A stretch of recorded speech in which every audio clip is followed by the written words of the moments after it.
and welcome back to my channel. I have recently returned from a weekend trip to Edinburgh, and in this video I am going to share with you exactly how much I spent. Let's go. So I've broken down my expenses into sections, and the first section we're going to address is the pre-booked costs. So accommodation in Edinburgh and the train journey to and from. For the accommodation in Edinburgh, I booked a room in an Airbnb. So I was staying in a room in somebody else's house. And it is worth pointing out as well at the start of this video that I went on this trip with my boyfriend. So things like accommodation, we obviously split in half. So if I was going as a solo traveler, this would have cost me double, but the actual total that I paid for accommodation was £85. So my boyfriend and I paid £85 each for 2 nights in Edinburgh in a room in an Airbnb. And then for travel to and from Edinburgh, we opted for the train. We live in Brighton, so it was quite a long journey. I think it ended up being around 6 hours in total to go one way, but it's a lot quicker than driving, obviously a lot more eco-friendly,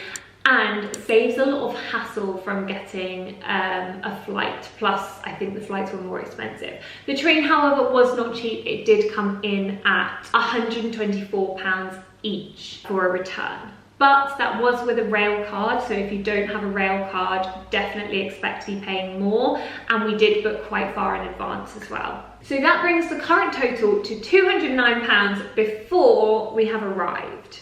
Okay, next up, and for me, probably the largest budget for any trip and the most important part of any trip I go on is the food. So we arrived in Edinburgh on Friday afternoon and left on Sunday afternoon. So that meant we had Friday dinner, Saturday breakfast, lunch and dinner, and then Sunday breakfast and lunch to provide. Plus, because we got the train up and it took such a long time, we actually got our first train at about, I want to say it was 9 AM. We didn't have breakfast before that, so we also bought breakfast and lunch for the train journey there. So those are all the meals we covered. So to break it down into days, on day 1, I bought breakfast and lunch for the train journey up to Edinburgh.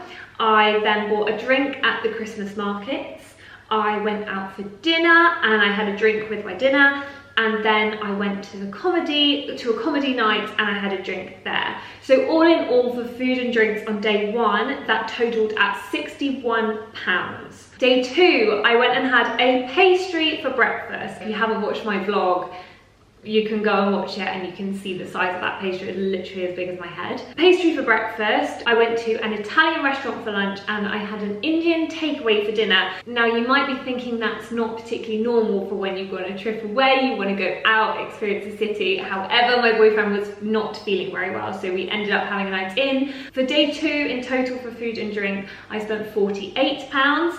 And day 3, I had a bacon roll from a cafe at breakfast. I bought a couple of sweet treats from some bakeries which I just could not resist and needed to try them, and took them home with me and had them when I got back.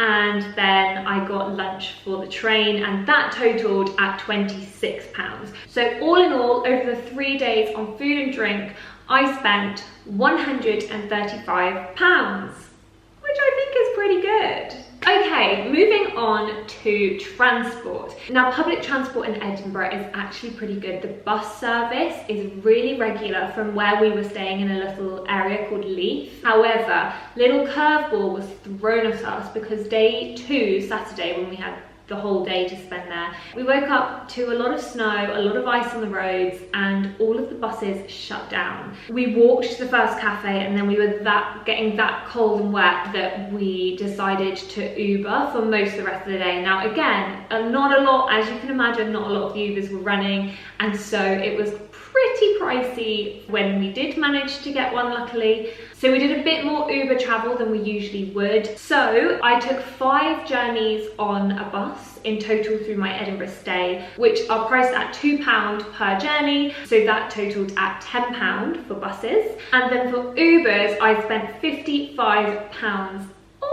That does feel quite expensive, especially remember I was splitting every single Uber I split with my partner, so that's a lot of money on Ubers. Okay, next up, activities. Now we didn't do a massive amount of of priced activities. We actually did a lot of free stuff, and it wasn't specifically on purpose, but because it was our first time in Edinburgh and we hadn't seen any of it yet, we did a lot of kind of just wandering and going, oh wow, look at that. And that was kind of enough for us. I think if I were to go again, I might be spending a bit more money on activities, as I've already seen kind of the basis of Edinburgh and what it has to offer. But having said that, there are still lots of places that we didn't have time to go. So in total, over the whole weekend, I spent £28 on activities. Now what I've counted in here is an evening at a comedy night. That was £21. We did book our ticket in advance. The Christmas markets I've counted as an activity. We mostly just wandered around the Christmas markets. However, I did buy mulled wine, and I feel like, although that's a drink and it maybe comes under food and drink,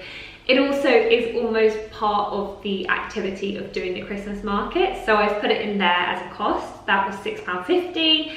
And then, as I said, other than that, we mostly did free things. We did a lot of wandering around, a lot of kind of browsing the shops, seeing the sights. We went up Calton Hill for a lovely view.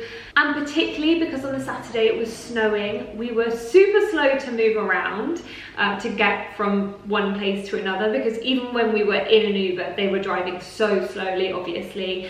And when we were walking, you literally had to walk like so plodding along because it was so slippy. Everyone was scared of falling over. So that took up a lot of our time, I guess. And then on the Sunday, we explored the market in Stockbridge, farmers market in Stockbridge. There's also a lovely place which we didn't get to go called Dean Village, which is very close to Stockbridge, for a little walk. Again, would have been free. So there were so many things to see and do that were free that we actually really didn't spend a lot on activities. And the last category I am adding in here is shopping. Now, our visit to Edinburgh was at the end of November. There was a little bit of Christmassy shopping here and there, but I'm not a big spender, so for me, this wasn't a massive amount of money. Over the whole time, I spent £26 also on shopping. I bought 4 things. One was a lip balm, which called itself the best lip balm ever in the world, or something like that. And so far, I can confirm it's pretty good. Secondly, I bought a stocking fill of someone in my family, so I won't tell you what that one was, just in case they're watching. Thirdly, I got a little Christmas gift for a friend. It was actually really highly priced. I saw it and I thought, oh, that's really cute. It was like a little key ring. I was like, oh, that's perfect for my friend. I think she'll really love it. Thinking, oh, it's probably going to be overpriced, like £5 or something. No, £7.50. I can't show you what it was for obvious reasons, but if I could, you would be shocked. I paid the price, didn't I? Because I was on holiday, whatever. And lastly, I bought a little Christmas tree headband from Tiger because we hosted a Christmas nibbles night the other night and I wanted to have it for that. So yeah, total of £26 on some little bits and bobs whilst shopping. So that's my detailed breakdown of everything I spent in Edinburgh, and the grand total comes to £463. So if I were to go to Edinburgh again for a weekend, which I'm assuming you may be doing as you're watching this video, I would recommend a budget of around £500. However, do take into account the different ways that people like to travel. You may travel very differently to me, in which case this budget may not be particularly relevant. However, I'm sure there are bits and pieces you can take to piece together your own sensible budget. I hope this video has been helpful to you. If you haven't already, please subscribe to my channel and give the video a thumbs up. If you are heading to Edinburgh soon, there are 2 other videos I recommend you watching. Number 1 is my Edinburgh vlog to get a taste for the city, and number 2 is my 2-day Edinburgh itinerary. I have also included the download link for my 2-day Edinburgh itinerary in the description below. If you want to download that, it is only £2.99 and it just helps me continue making videos like this one. Thank you very much for watching. I will see you next week with another video, and goodbye!